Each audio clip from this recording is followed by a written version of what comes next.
निहित पक्ष है कि दुनिया के बदलने के साथ साथ या परिमार्जित होने के साथ साथ या चुनौतियों में अलग अलग मापदंड विकसित होने के साथ साथ, चाहे वो आर्थिक हो या वैश्विक संघर्ष की बात हो या युद्धों का इतिहास ही क्यों न बन रहा हो या अनेक प्रकार से कूटनीतिक, बाजार, व्यापार और या कहा जाए विज्ञान और तकनीक के क्षेत्र में विकासात्मक पहलू ही क्यों न रहे हों, इसका सीधा प्रभाव उन देशों के, जो देश चूंकि सभी अपनी कोई बंद अर्थव्यवस्था में तो रहता नहीं, आज की जो अर्थव्यवस्था है किसी भी देश के लिए बाकायदा खुली हुई है। ऐसे में जब हम बाजार, व्यापार, आर पार और अनेक प्रकार के कूटनीतिक संरचनात्मक प्रकारवाद के अंतर्गत वैदेशिक नीतियों को तय करते हैं तो हमें अपने प्रशासन में भी फेरबदल करने की आवश्यकता पड़ती है। यही कारण है कि हम वैश्विक चुनौतियों को झेल सकते हैं। अगर वैश्विक चुनौतियां बढ़ती रहें और आंतरिक प्रशासन को हम ठोस जमीन न दें या बेहतर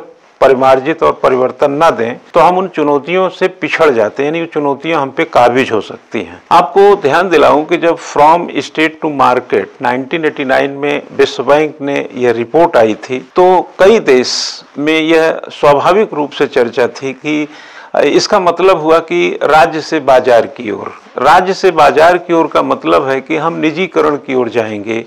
बाजार में यानी कि जो जैसे भारत का उदाहरण दें, भारत के नागरिक जो है संविधान में आर्टिकल 5 से 11 के बीच में भारत की नागरिकता की चर्चा, हम उसमें नागरिक हैं और इस देश का 18 वर्ष का हर व्यक्ति वोटर है। लेकिन हम कंज्यूमर हैं, कंज्यूमर चाहे जिसका फ़ोन इस्तेमाल करते हैं, जिसका फ्रिज इस्तेमाल करते हैं, जिसका टीवी इस्तेमाल करते हैं, जिसकी घड़ी इस्तेमाल करते हैं, जिसकी कार इस्तेमाल करते हैं या जो भी हम सुविधाएं बाजार की लेते हैं, हम उसके लिए एक कंज्यूमर हैं, एक उपभोक्ता हैं, उसके एक ग्राहक हैं। और एक भारत का नागरिक और जब एक ग्राहक के रूप में होता है तो उसके सामने, सरकार के सामने यह एक प्रश्न रहता है कि उसके नागरिकों के साथ बाजार छल न करे, बाजार कोई परेशानी न खड़ी करे, बाजार उसका शोषण न करे।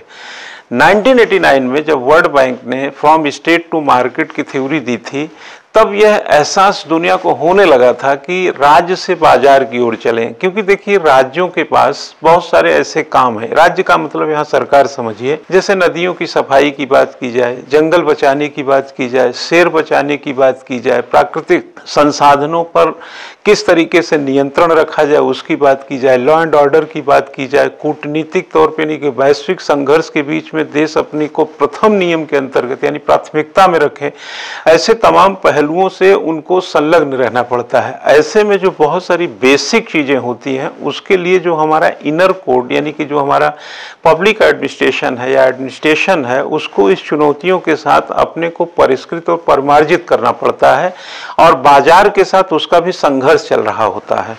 1991 में जब 24 जुलाई 1991 को उदारीकरण आया था तो आप अच्छी तरह जानते हैं इसको हम लोग ग्लोबलाइजेशन, प्राइवेटाइजेशन और एक प्रकार से देखा जाए तो इसका जो एक पूरा परिप्रेक्ष्य था जिसे हम लोग LPG बोलते हैं, लिबरलाइजेशन बोलते हैं, प्राइवेटाइजेशन बोलते हैं, ग्लोबलाइजेशन बोलते हैं। और यहीं से गुड गवर्नेंस की परिपाटी भी दुनिया में जन्म लेने लगी थी। जैसे कि 1992 में इंग्लैंड पहली बार गुड गवर्नेंस, हालांकि गुड गवर्नेंस की बहुत सटीक परिभाषा किसी के पास नहीं है, लेकिन वह शासन जो बार बार अच्छा हो वही सुशासन है। जैसे बार बार पानी मिले, बार बार बिजली मिले, बार बार नौकरी मिले, बार बार महंगाई का सामना न करना पड़े, सड़क सुरक्षा, बिजली, पानी, बुनियादी विकास, समावेशी, सतत, जितना भी आप सोच सकते हैं इसमें बार बार हो, पारदर्शिता हो, संवेदनशीलता हो, खुलापन हो, कल्याणकारी भावना हो। तो ये सब चीजें अगर लगातार बारंबार हो, जिसको कहते हैं ना बारंबार, तो वो सुशासन होती है। लेकिन शासन की अपनी सीमाएं होती हैं और शासन के उन्हीं सीमाओं और उन्हीं संसाधनों के बीच में बार बार अपना सत्ता अधिरोपित करना होता है। तो ये डिपेंड करता है कि शासन कितना सक्रिय है, शासन कितना पारदर्शी है, भ्रष्टाचार से कितना मुक्त है, उसका प्रशासन कितना सशक्त है, तभी जाकर के जनता को सुशासन बांटा जा सकता है और बार बार सत्ता दी जा सकती, अच्छी सत्ता। इसीलिए कनाडियन मॉडल में जाएंगे तो कहा जाता है शांति और हैप्पीनेस, यानी कि पीस एंड हैप्पीनेस जो होता है वो गुड गवर्नेंस को फील कराता है। अमीर होकर के भी खुश नहीं रहा जा सकता और खुश रह करके भी अमीर होना हो सकता है मुश्किल होता हो। तो कई देश देखे होंगे जैसे भूटान को उदाहरण दें कि बड़ा खुश रहने वाला देश है। स्कैंडिनेवियन कंट्री में चले जाइए तो मानव विकास सूचकांक बहुत बेहतर मिलेगा। अमेरिका में चले जाइए तो दुनिया की सबसे बड़ी इकोनॉमी यानी कि 20 ट्रिलियन डॉलर की इकोनॉमी अमेरिका की है। चाइना में चले जाइए 14 ट्रिलियन डॉलर की इकोनॉमी मिलेगी, और इंडिया में चले आए हम लोग तो बमुश्किल 3 ट्रिलियन डॉलर की इकोनॉमी है, जो 2024 तक हम लोग 5 ट्रिलियन डॉलर होना चाहते हैं। कहने का मेरा मतलब इन सभी से है कि यह सभी के बीच में, यानी कि चाहे हम खुश रहें, बार बार बिजली मिले, पानी मिले, समावेशी विकास हो, शिक्षा, स्वास्थ्य, चिकित्सा, जो भी हमारा राइट है वह मिले, ऐसा एक बेहतर शासन से मिलता है। और बेहतर शासन जो बेहतर शासन होता है वो हमारे संसाधनों पर निर्भर है, और संसाधन के भी भौतिक संसाधन है, मानव संसाधन है। यह परिपाटी लोक प्रशासन की दिशा में समय के साथ कम ज्यादा होती रहती है। तो जब एलपीजी आया, यानी उदारीकरण, जब हम 1991 की बात कर रहे हैं, तो हमने तेजी से प्रसार किया। देखे होंगे कि बाजारवाद को बढ़ावा मिला, हमारी इकोनॉमी भी खुली हो गई। आज दुनिया में हमारी जो बाजार है, चाहे आसियान देश हों, दक्षिण एशिया के देश हों, एपेक के देश हों, ब्रिक्स के देश हों, संयुक्त राष्ट्र संघ के और देश हों, या यूरोपीय देश बात करिए, अमेरिका की बात करिए, दक्षिण अमेरिका की बात करिए, अफ्रीकन कंट्री की बात कीजिए, कहीं ना कहीं यह नेटवर्किंग पूरी तरह से अब विकसित हो चुका है। ऐसे में हमें जब इन सब चीज़ों का सामना करना पड़ता है, यानी हम जाते हैं, कोई आता है, तो हमें अपनी दक्षता को भी समय के साथ मजबूत रखना होता है। तो प्रशासन इन 3 दशकों में नए स्वरूप को ले चुका है। यही कारण है कि जब सिविल सर्विसेज और उत्तर प्रदेश पीसीएस में जब मुख्य परीक्षा के प्रश्नों को देखते हैं तो आप उन किताबी परिप्रेक्ष्य से थोड़े बाहर होते हैं। उदाहरण के तौर पे जब 1887 में प्रिंसटन यूनिवर्सिटी के प्रोफेसर वुडरो विल्सन ने द स्टडी ऑफ एडमिनिस्ट्रेशन लिखा, तो किसी को पता नहीं था कि राजनीति और प्रशासन अलग किया जा सकता है। जैसे किसी देश का संविधान बनाना और संविधान चलाना 2 बातें होती, क्योंकि संविधान बनाना और संविधान को चलाना, जैसे हमारे देश का संविधान है, जब 26 जनवरी 1950 को लागू हुआ तो उसको 2 साल 11 महीना 18 दिन में बनाया गया, लेकिन उसका पूरा परीक्षण, यानी कि एक संविधान बहुत ही खूबसूरत है, एक ऐसी कॉन्स्टिट्यूशनल लॉ है जिसपे किसी भी देश को एक ऊंचाई दी जा सकती है, ये उसके लागू होने के बाद पता चलता है। जिसके लागू होने को लेकर के आप देखेंगे आंकड़े के हिसाब से तो 72 साल पूरे हो चुके हैं। हालांकि समय समय पे कई संशोधन हुए हैं, लेकिन कहा जाए तो हमने जो नीति बनाई या जो रूल बनाए, जो नियम बनाए, जो एक सुप्रीम एक प्रकार से लॉ बनाया, वह कहीं ना कहीं बनाना और उसको चलाना 2 प्रकार की बातें हैं। तो बनाना लोक नीति हो सकती, राजनीति हो सकती, और चलाना जो है प्रशासन और लोक प्रशासन हो सकता, क्योंकि जो चीज चलाई जाती है, जो चीज लागू की जाती है, क्रियान्वित की जाती है, निष्पादित की जाती है, परफॉर्मेंस देखना होता है उसको फील्ड में, और फील्ड में अलग अलग चुनौतियां होती, क्योंकि फील्ड में बहुत सारे पूर्वानुमान नहीं होते हैं। जैसे एग्जाम्पल के तौर पर जब यह तय हो जाता है कि भारत और ऑस्ट्रेलिया या भारत या इंग्लैंड 5 टेस्ट मैच और 5 वनडे क्रिकेट खेलेंगे, लेकिन पता चला उसमें 2 टेस्ट इसलिए नहीं हो पाए क्योंकि बारिश हो गई, एक आध वनडे इसलिए नहीं हो पाया क्योंकि वहां पर भी बारिश हो गई। तो यह पूर्वानुमान बंद कमरे में भी सीसीआई ने लगाया था, लेकिन मौके पे तो बारिश हो गई। तो यह बनाना, यानी कानून बनाना और कानून को निष्पादित कर ले जाना, 2 प्रकार की बातें हैं। इसी तरीके से प्रशासन पे लागू होते, यही बात वुडरो विल्सन, जिसको फादर ऑफ एडमिनिस्ट्रेशन कहा जाता है, प्रिंसटन यूनिवर्सिटी के प्रोफेसर थे। उन्होंने सोचा, क्योंकि लंबे समय से वो प्रोफेसर थे, उनको लगा कि अगर राजनीति और प्रशासन एक हैं तो उसको कैसे समझाया जाए। तो उन्होंने बहुत साल तक अध्ययन के बाद 1887 में एक रिसर्च पेपर में यह बताया कि नहीं भैया, ये अलग अलग मामला है, यानी कि राजनीति अलग है, प्रशासन अलग है, जिसको कोलंबिया यूनिवर्सिटी के फ्रैंक जे गुडनाउ ने बिल्कुल क्लियरिफाई कर दिया। एक बुक आई तब, पॉलिटिक्स एंड एडमिनिस्ट्रेशन, जिससे यह एक चीज को सपोर्ट मिला कि पॉलिटिक्स एंड एडमिनिस्ट्रेशन, यानी कि जैसे मेज और कुर्सी, तो 2 चीजें हो गई यहाँ पे, यानी कि प्रशासन राजनीति नहीं है, राजनीति ही प्रशासन नहीं है। और यह बात जब अटलांटिक महासागर पार होकर के यूरोपीय देशों में पहुंची तो एल डी वाइट ने एक बुक लिखा, an introduction to the study of public administration.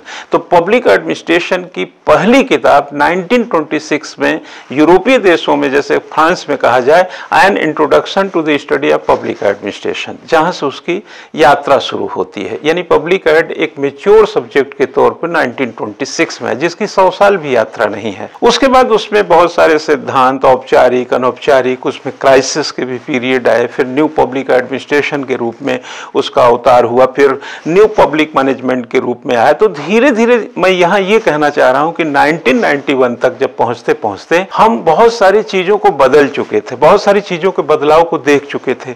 जैसे हम कॉरपोरेशन बना चुके थे, ऑर्गेनाइजेशन बना चुके थे, बहुत सारे सेक्टर्स बना चुके थे। जैसे मैं कहूँ कि भेल गेल, ये तमाम चीज़ें हमारे पास हो चुके थे। लेकिन इसका जो मैनेजरियल या कहा जाए एडमिनिस्ट्रेटिव जो अप्रोच थे, वो उस पर कितना कैसे डिटरमाइन किया जाए। तो 1991 में उदारीकरण के बाद यह पता चलता है कि पब्लिक, आफ्टर ऑल जो पब्लिक, वैसे तो लोकतंत्र में पब्लिक सर्वोपरि होती है, यानी कि जनता ही सर्वोपरि होती है। लेकिन 1991 में बात ये पता चला कि भैया जनता के लिए आपको सब कुछ करना और बार बार करना। जैसे देखे होंगे बिजली गायब रहती है, ये गुड गवर्नेंस नहीं है। पानी आया नहीं, इंतजार कर रहे हैं, गुड गवर्नेंस नहीं है। आप अस्पताल में जा रहे हैं, आपका इलाज ठीक से नहीं हो रहा, गुड गवर्नेंस नहीं है। यानी कोरोना में तो आपको पता ही चल गया होगा, ठीक से गवर्नेंस नहीं हुआ, गुड गवर्नेंस तो छोड़िए। तो जिस तरीके का मोटिवेटिंग एक एस्पेक्ट है, गवर्नमेंट को दूरदर्शी होने की जरूरत पड़ती है। गुड गवर्नेंस का मतलब है कि एक गुड विजनरी सरकार। भाई आज अगर मेरे पास चावल दाल है तो मैं तो देख रहा हूं कभी का भोजन पका लूंगा, लेकिन 3 दिन, 10 दिन या 20 दिन का चावल दाल भी के बारे में सोचना विजनरी है। तो गवर्नमेंट को विजनरी होने की जरूरत पड़ती, यानी गुड गवर्नेंस एक विजनरी अप्रोच है, एक पब्लिक मैकेनिज्म है। केवल ऐसे नहीं है कि हमारे पास ये रिसोर्स है भैया, हमने ये काम कर लिया, बाकी चाहे मरो चाहे जियो, हमसे मतलब नहीं। नहीं, अगर आप सरकार हैं तो बहाना नहीं चलेगी, बाहर लाना ही पड़ता है। यानी कि आपको विजनरी होना ही पड़ता है। आप चाहे दवाई कहीं से लाइए, इंजेक्शन कहीं से लाइए। जैसे आपने कोरोना में देखे, टीका आपने बनाया, टीकाकरण कराया, कोरोना को परास्त करने का पूरा प्रयास किया गया। ये करना ही पड़ेगा, मतलब कोई विकल्प नहीं है, कोई बख्शेगा नहीं आपको, आपके प्रति कोई सहानुभूति नहीं रखेगा, क्योंकि सरकारें बनाई ही जाती हैं, क्योंकि सरकारें होती ही माई बाप। सरकारों को बनाया इसलिए जाता है कि पब्लिक को, यानी पब्लिक मैकेनिज्म में, पब्लिक फॉर्म में आपको खरा उतरना ही है। इसी के लिए गुड गवर्नेंस है, इसी के लिए हमने दुनिया भर के ऑर्गेनाइजेशन लाए, चाहे सिटीजन चार्टर की बात करो, चाहे राइट टू इंफॉर्मेशन की बात करो, चाहे ई गवर्नेंस रिवोल्यूशन की बात करो, जिस भी तरीके की बात करना हो। तो धीरे धीरे 3 दशकों में देखेंगे कि गवर्नेंस की जो परफॉर्मेंस थी वो चेंज होती चली गई और गुड गवर्नेंस के फॉर्म में उसको लाने का प्रयास किया जाता रहा। लेकिन यह चीज़ मुझे बताने में कोई संकोच नहीं और आपको समझने में कोई दिक्कत नहीं होना चाहिए कि हर जगह गुड गवर्नेंस नहीं है। क्या समझे? हर जगह गुड गवर्नेंस नहीं है और गुड गवर्नेंस बार बार प्राप्त होने की चीज़ है।